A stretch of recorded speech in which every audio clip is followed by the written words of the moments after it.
Hello friends, आइए आज number system के एक सबसे महत्वपूर्ण सवाल जो गुणनखंड से संबंधित है जानते हैं कि किसी भी नंबर में कुल कितने गुणनखंड होते हैं, इसको कैसे निकालते हैं। इस तरह के सवाल अक्सर कंपटीशन एग्ज़ाम में पूछे जाते हैं। तो आइए आज दो एग्जाम्पल के माध्यम से हम समझने का प्रयास करेंगे कि बड़े से बड़े नंबर का हम कुल गुणनखंड कैसे निकाल पाएंगे। जैसे आपके सामने दिख रहा है कि 100 के सभी गुणनखंडों की संख्या निकालें, ये सवाल है।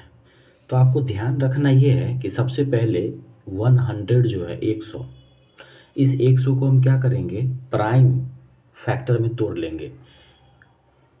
अभाज्य गुणनखंड इसका पहले निकालेंगे, जैसे आप निकालते हैं, जैसे मैंने निकाला है।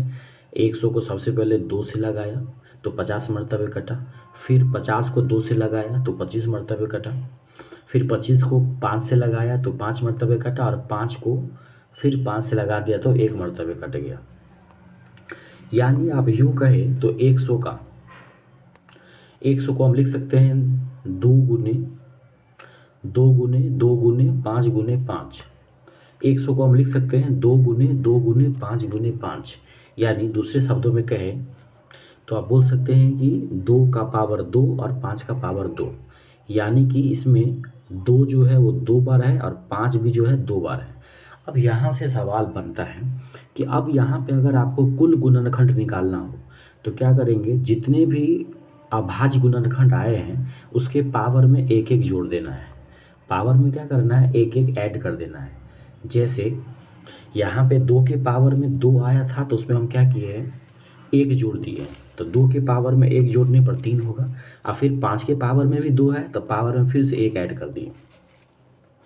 यानी 2 में जब एक जोड़ेंगे तो 3 होगा, और फिर 2 में एक जोड़ेंगे तो 3 होगा, और दोनों को गुना कर देंगे तो 3 तिया कितना हो जाएगा, 9 हो जाएगा। तो इसमें कुल गुणनखंड कितना हो जाएगा, टोटल 9 हो जाएगा। तो यही इसका जो है 9 आपका क्या है, करेक्ट आंसर है। अब कहेगा सर ये 9 है कौन कौन से, तो चलिए एक में तो हम आपको गिन के भी दिखा देते हैं। 100 का देखिए कुल 9 गुणनखंड कौन कौन सा है। एक तो गुणनखंड 1 है 100 का।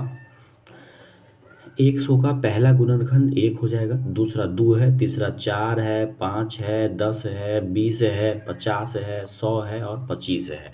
इस सब को गिनिएगा तो टोटल 9 हो जाएगा। यानी 100 के कुल 9 गुणनखंड है जो इस प्रकार से है। अब कहेगा ये गुणनखंड होते क्या है, तो ये तो आपको पहले से ही पता होगा कि गुना में कितने खंड किए जा सकते हैं, गुना कर करके। तो ये 100 के टोटल 9 गुणनखंड हो गए, जो कैसे निकालना था ये मैंने आपको दिखा दिया। आइए एक और सवाल के माध्यम से समझने का प्रयास करते हैं। जैसे अगला सवाल है 324 के सभी गुणनखंडों को निकालें। यानी 324 में कुल कितने गुणनखंड हैं, चाहे सम हो, विषम हो, भाज्य हो, अभाज्य हो, टोटल गुणनखंड की बात हो रही है। तो सबसे पहला काम मेरा क्या है,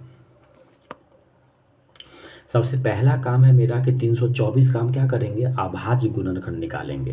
जैसे आप निकालते हैं लघुत्तम के माध्यम से। 324 को क्या किया, हम 2 से लगाएं तो 162 मरतबे, फिर 162 में 2 से लगाएं तो 81, फिर 81 में 3 से लगाएं तो 27, और फिर 27 में 3 से लगाएं तो 9, और 9 में 3 से लगाएं तो 3, और 3 में फिर 3 से लगा दें तो 1। यानी आप कह सकते हैं कि जो 324 है, जो 324 है, जो 324 है उसको आप लिख सकते हैं 2 गुने 2 गुने 3 गुने 3 गुने 3 गुने 3। यानी 2 कितनी बार आया है 324 में, 2 बार आया है, और 3 कितनी बार आया है 324 में, 4 बार आया है। अब बारी आती है कुल गुणनखंड की। तो आप जानते हैं कुल गुणनखंड कैसे निकालते हैं, पावर में एक जोड़ देना है। क्या करना है, जो भी पावर होगा उसमें एक ऐड कर देना है। ठीक है, पावर में एक ही क्या करना है, जोड़ते जाना है। तो 2 के पावर 2 था तो 2 में एक जोड़ दिए तो कितना हो गया, 3 हो गया। और 3 के पावर में 4 था, देखिए सबसे पहले 2 के पावर में 2 था तो एक ऐड कर दिए तो 2 + 1। 3 के पावर में 4 था तो 4 में एक ऐड कर दिए तो 4 + 1। पावर में एक एक जोड़ते जाना है। तो पावर में एक जोड़ेंगे तो 2 में एक जोड़ेंगे तो 3, और 4 में एक जोड़ेंगे तो 5। तो 3 गुने 5 यानी कि 15। तो इसका जो कुल आंसर हो जाएगा कितना हो जाएगा, 15 हो जाएगा। इसका कुल आंसर कितना हो जाएगा, 15 हो जाएगा। उम्मीद करते हैं ये बात आप लोग को समझ में आ गई होगी। तो ये तो थे कि गुणनखंड कैसे निकालते हैं।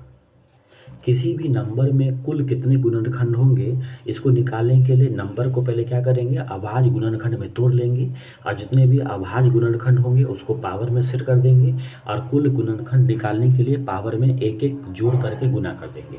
उम्मीद करते हैं ये वीडियो गुणनखंड निकालने वाली आपको समझ में आई होगी।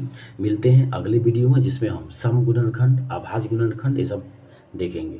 मिलते हैं अगले वीडियो में, तब तक नमस्कार।